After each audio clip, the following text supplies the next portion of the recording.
Kejadian bab 41. Genap 2 tahun selepas itu, bermimpilah Firaun. Kelihatan ketika dia berdiri di tepi sungai Nil, tiba-tiba muncul 7 ekor lembu yang elok bentuknya dan gemuk badannya dari sungai Nil. Lalu lembu-lembu itu meragut rumput di antara tumbuhan mensiang.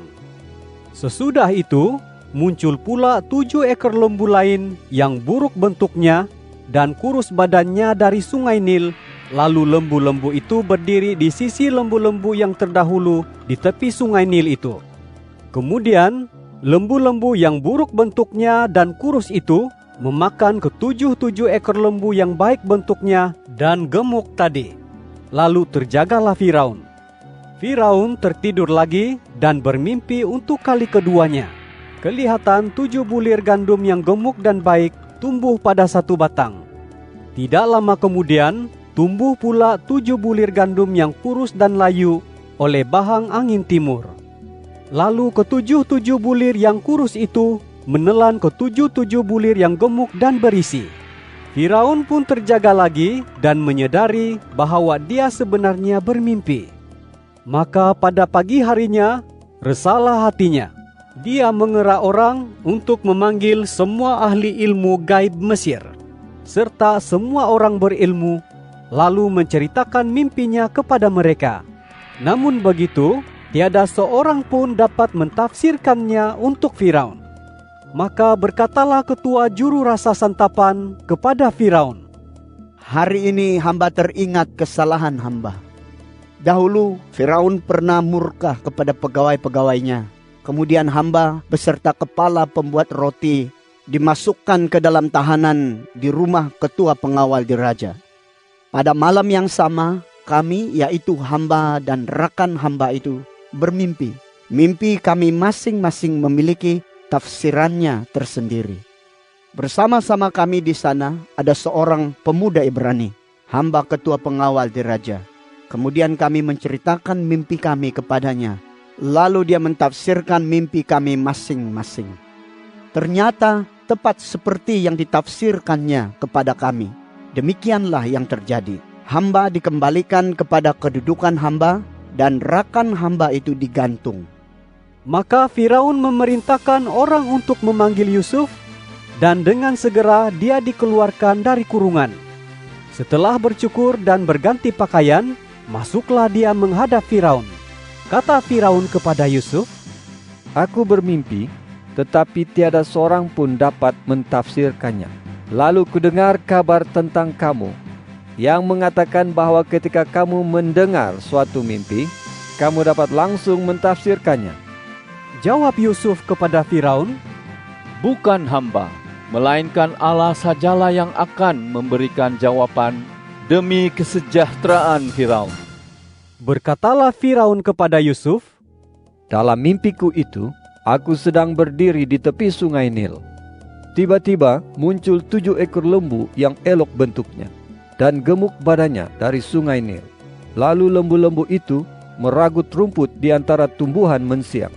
Sesudah itu muncul pula 7 ekor lembu lain, yang lemah lumpuh, sangat buruk bentuknya dan kurus kering badannya.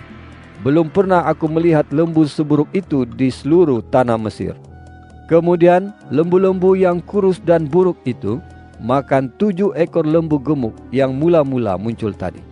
Namun begitu, sekalipun telah makan lembu-lembu yang gemuk itu, masih tiada tanda-tanda bahwa lembu-lembu gemuk itu sudah menjadi makanan, karena bentuk lembu-lembu yang kurus kering itu tetap buruk seperti pada mula-mulanya.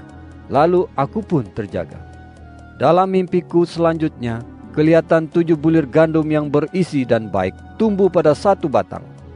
Setelah itu, tumbuh pula 7 bulir gandum yang kering, kurus dan layu oleh bahang angin timur. Lalu bulir yang kurus itu menelan ke-7 bulir yang baik. Semua ini telah kuceritakan kepada para ahli ilmu gaib, tetapi tiada seorang pun yang dapat memberitahu artinya kepadaku." Maka berkatalah Yusuf kepada Firaun, Mimpi-mimpi Firaun itu sama. Allah memberitahu Firaun apa yang hendak dilakukan olehnya. 7 ekor lembu yang baik itu artinya 7 tahun. Dan 7 bulir gandum yang baik itu pun artinya 7 tahun. Jadi, kedua-dua mimpi itu sama. 7 ekor lembu kurus dan buruk yang muncul kemudian artinya 7 tahun. Demikian juga 7 bulir gandum yang kering, kurus dan layu oleh bahang angin timur itu. Itulah tanda akan berlaku 7 tahun bencana kebuluran. Inilah maksud dari apa yang hamba sampaikan tadi kepada Firaun, yaitu bahwa Allah telah menyatakan kepada Firaun apa yang hendak dilakukannya. Sesungguhnya akan datang 7 tahun kelimpahan besar di seluruh tanah Mesir. Tetapi sesudah itu akan muncul 7 tahun bencana kebuluran. Segala kelimpahan sebelumnya di tanah Mesir akan dilupakan, dan bencana kebuluran itu akan memusnahkan negeri ini. Kelimpahan yang pernah dialami di negeri ini tidak akan diingat lagi, karena bencana kebuluran yang datang sesudahnya sangatlah dahsyat. Mimpi itu diulang sampai 2 kali untuk Firaun. Karena hal itu sudah ditetapkan Allah, dan Allah akan melaksanakannya dengan seberapa segera. Maka sekarang, sebaiknya Firaun mencari seorang yang arif dan bijaksana, dan mengangkatnya untuk mengetuai tanah Mesir. Selanjutnya, hendaklah Firaun melantik para pengawas atas negeri ini untuk mengambil 1/5 bahagian daripada hasil tanah Mesir dalam 7 tahun kelimpahan itu. Mereka harus mengumpulkan semua bahan makanan dalam tahun-tahun baik yang akan datang itu, dan menyimpan gandum di bawah kekuasaan Firaun sebagai bahan makanan di kota-kota, serta menjaganya. Bahan makanan itu akan menjadi persediaan untuk negeri ini menghadapi 7 tahun bencana kebuluran yang akan terjadi di tanah Mesir, supaya negeri ini tidak binasa akibat bencana kebuluran itu kelak. Usul itu dipandang baik oleh Firaun dan semua pegawainya. Lalu kata Firaun kepada para pegawainya, Bolehkah kita mencari orang seperti itu yang dipenuhi kehadiran Roh Allah?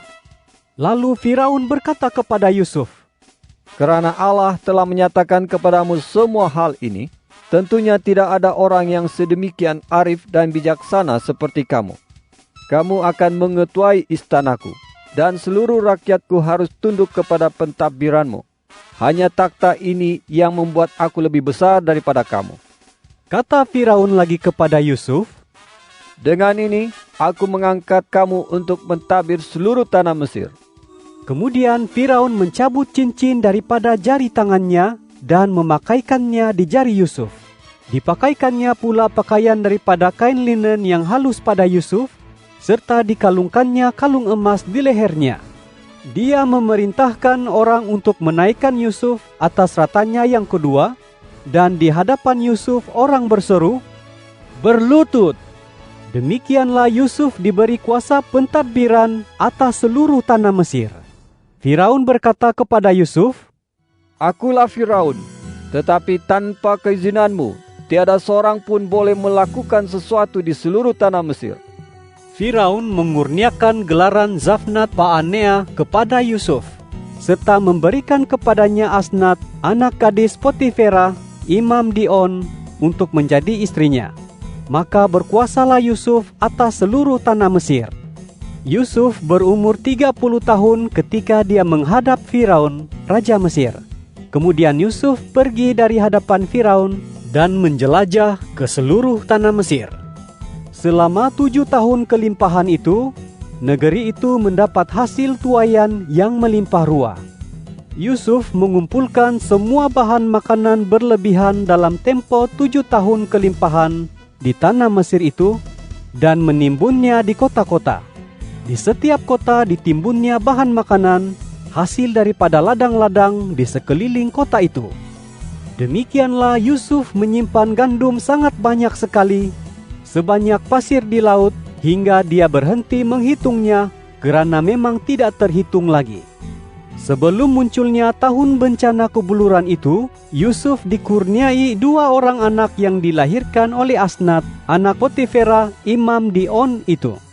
Yusuf menamai anak sulungnya Manasye, kerana katanya, Allah telah membuat aku lupa akan segala kesusahanku dan akan seisi rumah ayahku. Anaknya yang kedua pula dinamainya Efraim, kerana katanya, Allah telah mengurniakan anak kepadaku di negeri aku ditimpa kesusahan.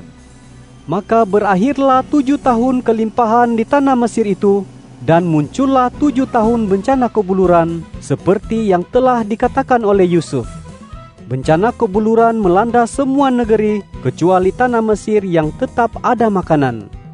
Ketika kebuluran juga menimpa seluruh penduduk tanah Mesir, berserulah mereka kepada Firaun meminta makanan. Lalu kata Firaun kepada semua orang Mesir itu, Pergilah kepada Yusuf, lakukanlah apa yang dikatakannya kepadamu. apabila bencana kebuluran itu melanda seluruh muka bumi, Yusuf membuka semua jelapang lalu menjual gandum kepada orang Mesir, kerana hebatnya bencana kebuluran itu di tanah Mesir. Maka warga setiap negeri juga datang ke Mesir untuk membeli gandum daripada Yusuf, lantaran begitu hebat kebuluran yang melanda seluruh bumi. Kejadian bab 42. Yakub mendengar kabar bahawa di Mesir ada gandum. Maka berkatalah Yakub kepada anak-anaknya, Mengapa kamu berpandangan sesama sendiri sahaja? katanya lagi, Aku mendengar bahwa di Mesir ada gandum. Pergilah ke sana dan belilah gandum untuk kita dari sana, supaya kita tetap hidup dan tidak mati. Maka pergilah 10 orang saudara Yusuf ke Mesir untuk membeli gandum. Namun begitu, Yakub tidak membenarkan Benyamin adik Yusuf untuk pergi bersama-sama abang-abangnya kerana fikirnya, Semoga tiada kemalangan menimpanya. maka para anak Israel adalah antara orang ramai yang datang untuk membeli gandum, kerana bencana kebuluran melanda tanah Kanaan dengan teruk. Yusuf telah menjadi pembesar di bumi itu, dan dialah yang menjual gandum kepada seluruh rakyat negeri itu. Jadi, setibanya para saudara Yusuf di sana, sujudlah mereka kepadanya memberi hormat. Ketika Yusuf melihat para saudaranya, dia memang mengenali mereka, tetapi dia tetap berpura-pura sebagai seorang yang asing dan berkata-kata kepada mereka dengan kasar. Tanyanya kepada mereka, Dari manakah kamu datang? jawab mereka, Dari tanah Kanaan hendak membeli bahan makanan. meskipun Yusuf mengenali para saudaranya, mereka tidak mengenalinya. Maka teringatlah Yusuf akan mimpi-mimpinya dahulu tentang mereka. Lalu katanya kepada mereka, Kamu ini pengintip. Kamu datang untuk melihat-lihat kelemahan negeri ini. jawab mereka kepada Yusuf, Bukan, tuanku. Hamba-hambamu ini datang untuk membeli bahan makanan. Kami semua ini anak-anak daripada seorang ayah, dan kami ini orang jujur. Hamba-hambamu ini bukan pengintip. Tetapi Yusuf berkata kepada mereka, Tidak, kamu datang untuk melihat-lihat kelemahan negeri ini. jawab mereka, Hamba-hambamu ini 12 orang bersaudara, anak-anak daripada seorang ayah yang tinggal di tanah Kanaan. Adik bongsu kami ada bersama-sama ayah kami sekarang, sedangkan yang seorang lagi sudah tidak ada. kata Yusuf kepada mereka, Seperti sudah kukatakan kepadamu tadi, kamu ini pengintip. Demi hidup Firaun, kamu harus diuji demikian. Kamu tidak boleh pergi dari sini, kecuali jika adikmu yang bongsu datang kemari. Suruhlah seorang daripada kamu pergi menjemput adikmu, sementara yang lain ditahan di sini. Dengan demikian, kesahihan kata-katamu dapat diuji. Jika tidak, maka demi hidup Firaun, pastilah kamu ini pengintip. Kemudian dia memasukkan mereka ke dalam tahanan selama 3 hari. Pada hari ketiga, berkatalah Yusuf kepada mereka, Aku orang yang takut kepada Allah. Lakukanlah hal ini, maka kamu akan terus hidup. Jika kamu memang orang jujur, biarkan seorang daripada kamu bersaudara tinggal terkurung di rumah tahanan, sementara yang lain pergi membawa gandum untuk keluargamu yang sedang kelaparan. Tetapi kemudian bawalah adikmu yang bongsu itu kepadaku, supaya kata-katamu terbukti benar dan kamu tidak mati." Mereka pun menyetujuinya. Kata mereka sesama sendiri, Sesungguhnya kita menanggung dosa kita terhadap adik kita. Kita lihat betapa menderita hatinya ketika dia memohon belas kasihan kita, tetapi kita tidak mahu mendengarkannya. Itulah sebabnya penderitaan ini menimpa kita pula. Lalu Ruben menjawab mereka, Bukankah sudah kukatakan kepada kamu, jangan berbuat dosa terhadap anak itu? Tetapi kamu tidak mau mendengar. Sekarang lihatlah, darahnya dituntut daripada kita. Mereka tidak tahu bahwa Yusuf mengerti percakapan mereka, karena selama itu ada seorang juru bahasa yang bertugas antara mereka. Maka berpalinglah Yusuf daripada mereka lalu menangis. Kemudian dia kembali lagi dan berbicara dengan mereka. Dia mengambil Simeon daripada antara mereka, lalu membelenggunya di hadapan mata mereka. Setelah itu, Yusuf memberikan perintah agar karung-karung mereka diisi gandum, dan agar uang mereka dikembalikan ke dalam karung masing-masing.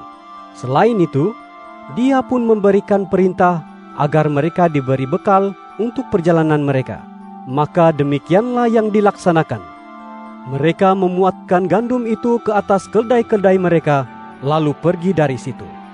Ketika seorang daripada mereka membuka karungnya untuk memberikan makan keldainya di tempat bermalam, dilihatnya uangnya di mulut karung itu. Katanya kepada para saudaranya, "Uangku dikembalikan, lihat ada di dalam karungku."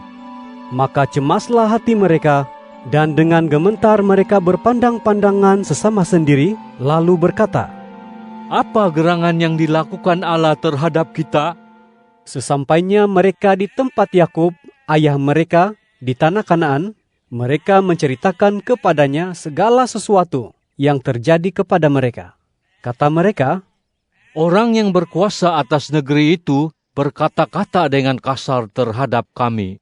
Disangkanya kami orang yang sedang mengintip negeri itu." Jawab kami kepadanya, "Kami ini orang jujur, bukan pengintip. Kami ini 12 orang bersaudara, anak-anak daripada seorang ayah. Seorang sudah tidak ada, dan yang bongsu sekarang bersama-sama ayah kami di tanah Kanaan. Tetapi orang yang berkuasa atas negeri itu berkata kepada kami, 'Melalui hal ini, aku akan tahu sama ada kamu orang jujur. Tinggalkanlah seorang saudaramu denganku. Kemudian ambillah makanan untuk keluargamu yang sedang kelaparan dan pergilah.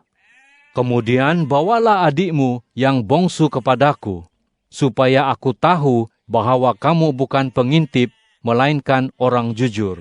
Setelah itu, aku akan mengembalikan saudaramu kepadamu, dan kamu pun boleh berniaga di negeri ini.'" ketika mereka hendak mengosongkan karung mereka, kelihatan kantung uang masing-masing ada di dalam karung.